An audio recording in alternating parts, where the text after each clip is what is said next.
নাম কি আপনার? বাড়ি কোথায়? নোয়াখালী। কখন আসছিলেন? সকালে। কেন আসছিলেন? সমাবেশের জন্য। কখন আহত হয়েছেন আপনি? শুধু কি পুলিশ গুলি করছে না আরো লোক ছিল?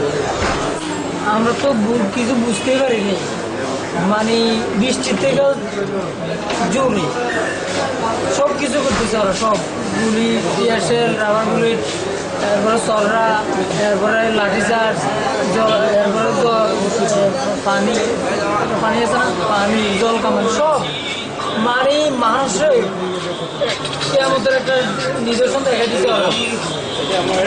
কেমন মানুষ মারা গেছে? আমরা তো দেখছি বহু মানুষ পড়ে রয়েছে, জায়গা জায়গা জায়গা জায়গা পড়ে রয়েছে, আমরা মানুষের গাড়ি উপর দিয়ে চলেছি। লাশগুলা কোথায় গেল?